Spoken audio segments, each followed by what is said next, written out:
Quiero hacerte una pregunta, una que quizá nunca te habías atrevido a hacer. ¿Qué hace Dios cuando se encuentra frente al caos? Porque casi siempre pensamos que el desorden lo aleja, que Dios solamente habita en lo impecable, en lo que ya está resuelto, en lo que ya funciona. Que su presencia empieza donde terminan nuestros escombros. Pero la Biblia se atreve a contradecirnos desde la primera línea. Jamás abrió con un jardín en flor.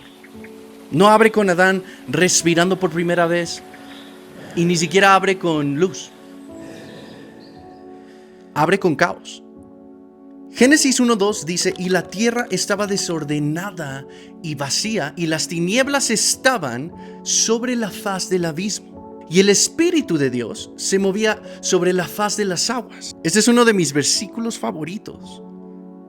Porque esa sola imagen desordena todo lo que creíamos saber de Él. Hoy no vamos a hablar solamente del origen del universo, sino del origen de su carácter. Vamos a mirar de cerca el primer retrato que Dios quiso pintar de sí mismo. El de un creador que se inclina sobre el abismo, que no huye del vacío, sino que se mueve sobre él.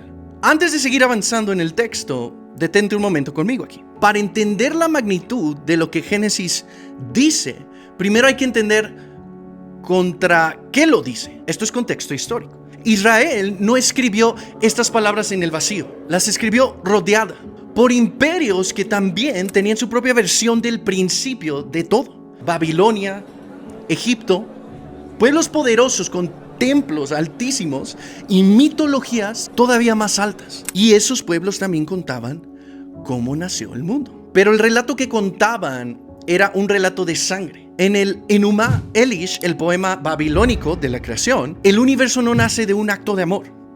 Nace de una guerra entre dioses. Marduk, que se enfrentó a Tiamat, la diosa del caos. El mundo entero en esa cosmovisión es el resultado de una masacre divina. La creación es, literalmente, para ellos, el despojo de una batalla. Piénsalo un instante. Si tú hubieras nacido en esa época, ¿qué habrías creído sobre el universo que habitas? Quizá que estás parado sobre un cadáver, que el orden es apenas una tregua frágil sobre una violencia más antigua que todo. Y entonces llega Génesis y lo desmonta todo con una serenidad que en su contexto era casi escandalosa. Aquí en Génesis ya no hay dos dioses enfrentándose. Aquí no hay batalla, no hay espadas, no hay cadáver. Dios no lucha contra el caos como si fuera un rival a su altura. No tiene que vencer a nadie porque no tiene competencia. Simplemente habla y el abismo, que en Babilonia era una diosa temible con nombre y voluntad propia, en Génesis es apenas agua, materia informe, oscura, silenciosa, esperando una palabra. El caos no es un enemigo aquí, derrotado. Es un lienzo en blanco frente a un artista que jamás dudó de su capacidad para llenarlo. Esto es hermoso. Eso, en un mundo entero, convencido de que el orden nace de la violencia, es una de las declaraciones más radicales jamás escritas. Porque Génesis no está diciendo simplemente, así se hizo el mundo. Está diciendo que el caos nunca fue una amenaza para Dios. Estuvo desde antes del primer segundo bajo su absoluta autoridad. Esto es muy poderoso. Procesa eso un poco. Y con eso en mente, volvamos a Génesis 1:2, donde la Biblia menciona ese espacio desordenado y vacío. El hebreo usa dos palabras precisas aquí, tohu va bohu, y no se refiere a maldad, ni habla de pecado, ni de demonios. Está hablando de algo sin estructura, que no tiene función, algo sin propósito asignado todavía. Es como el silencio antes de la primera nota, o el mármol antes de que la mano del escultor decida dónde vive el rostro escondido en la piedra. No es un mundo malo, es un mundo aún no terminado. Y esto aquí es clave, porque solemos leer este versículo cargándolo con algo que no tiene. Creemos que ese caos ya es consecuencia del pecado, pero el pecado todavía no existe. Ojo, lee el versículo, no te creas todo lo que te digo, ve y verifícalo. No hay caída aún, no hay serpientes susurrando en un jardín que ni siquiera ha sido plantado. El caos de Génesis 1 no es un caos moral, no es una herida que hay que sanar, es materia esperando recibir diseño. Y Dios no la mira con rechazo, sino con la certeza tranquila de todo lo que está a punto de nacer. Y ahí sigue el texto: el Espíritu de Dios se movía sobre la faz de las aguas. La palabra hebrea, rachav, aparece muy pocas veces en toda la Biblia y describe el movimiento de un ave que revolotea sobre sus polluelos. Eso está en Deuteronomio 32:11. No es un movimiento nervioso, es un movimiento protector, paciente, intencional. Eso significa que antes de que Dios hablara, su presencia ya estaba ahí. Antes de que hubiera luz, el Espíritu ya estaba obrando. Mucho antes de que hubiera respuestas, Dios ya estaba presente. Y muchas veces nosotros pensamos, cuando salga de este caos, Dios llegará. Pero Génesis dice exactamente lo contrario. Dios llega primero y luego transforma. Nunca espera a que el caos desaparezca para acercarse. Él entra al caos para comenzar a redimirlo. Solo imagínate, qué bella imagen. Qué bella imagen. Y Jeremías hace una conexión que vale la pena detenerse a mirar. Usa exactamente las mismas palabras. En Jeremías 4:23 dice: miré a la tierra y aquí estaba desordenada y vacía. Pero ahora sí describen juicio. ¿Por qué?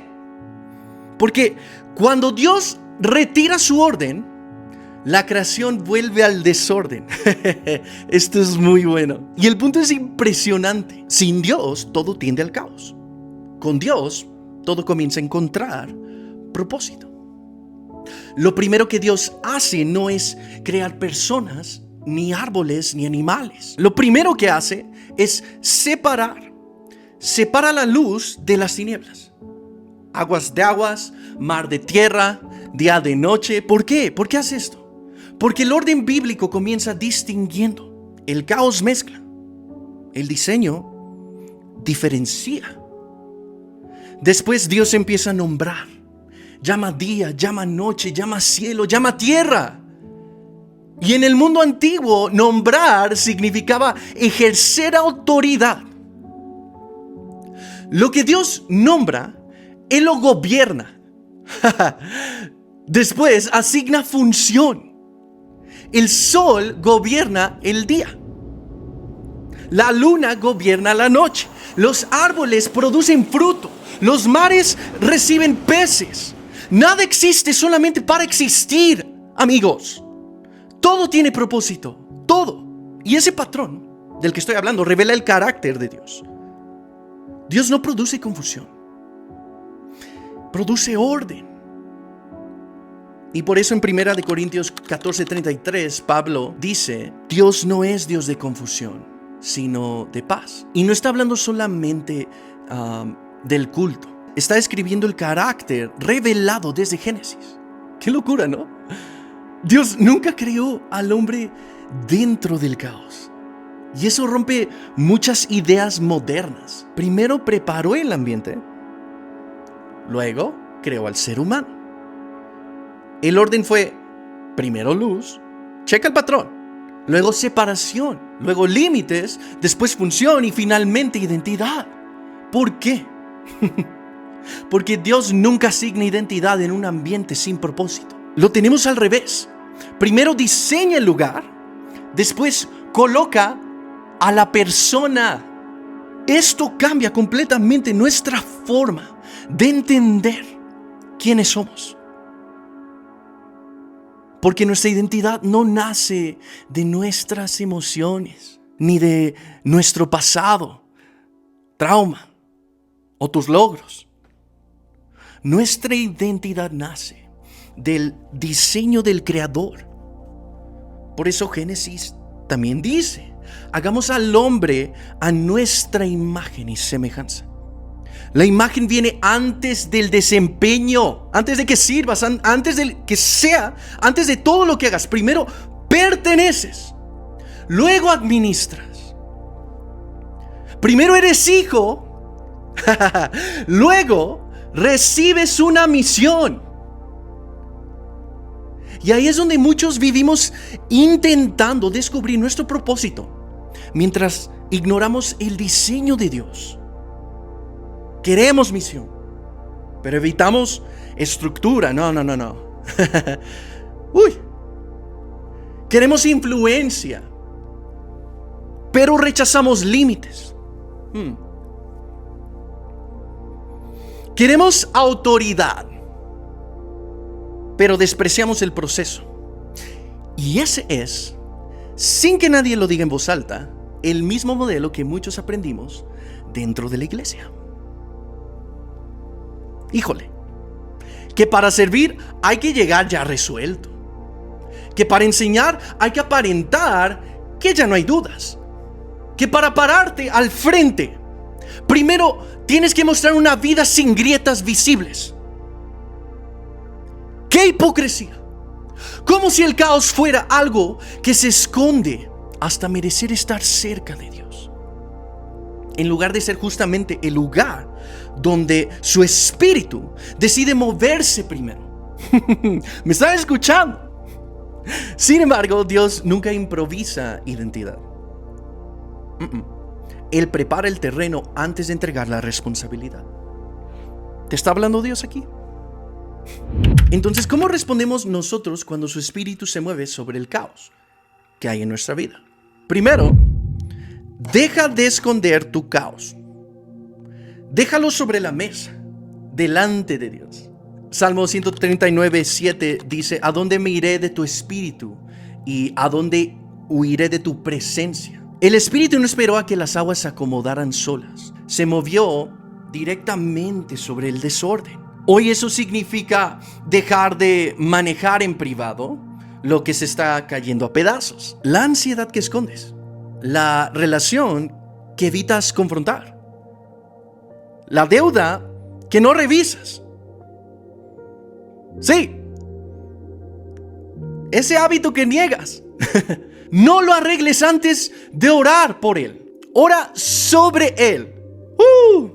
Es muy diferente. Tal como está, ora sobre él.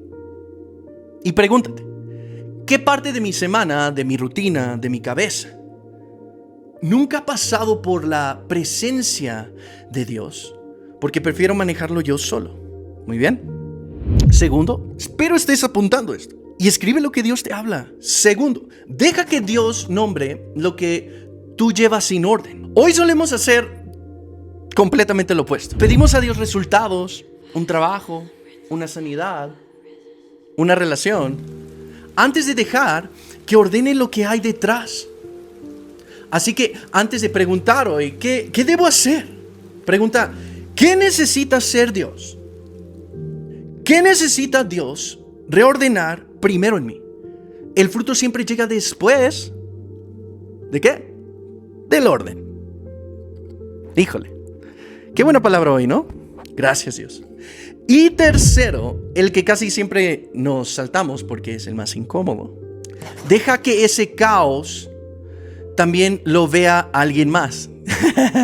Esto es difícil, a mí me cuesta a veces. No fuiste diseñado para procesar el desorden completamente a solas. Dios se mueve sobre las aguas, pero también coloca personas alrededor tuyo que caminan en esa misma claridad. Por eso es importante buscar una comunidad que no exija que ya llegues resuelto, sino que camine contigo mientras Dios va nombrando y ordenando. Esto es tan parte del diseño como la oración misma. Y esto es lo que buscamos hacer aquí en Lazos, en Senda Espacios. Entonces, a todo esto, el caos nunca tuvo la última palabra en Génesis, y tampoco la tiene en tu historia. La tiene Dios. Porque el mismo espíritu que se movía sobre las aguas sigue moviéndose hoy sobre el caos en tu vida. No para adaptarse a él, sino para transformarlo en un lugar donde la gloria de Dios pueda ser vista. Y la pregunta ya no es si Dios puede traer orden al caos de tu vida. Esa ya la respondió en Génesis. La verdadera pregunta es otra. ¿Estás dispuesto o dispuesta a dejar que sea Él quien defina, quien nombre, quien dé forma? ¿O seguirás insistiendo en ordenar tu vida por tu propia cuenta, escondiéndola hasta que creas que ya está lista para que alguien más la vea? Me encantaría escuchar lo que el Espíritu Santo te dijo cuando te preguntaste eso. Y entraremos más profundo en este tema el sábado, que vamos a tener nuestro primer lazo en Parque Hundido. Y si te interesa formar parte de uno de estos lazos, hay un link en mi bio que dice lazos y puedes inscribirte. Allá nos vemos para entrar más a profundidad sobre este tema del caos al diseño.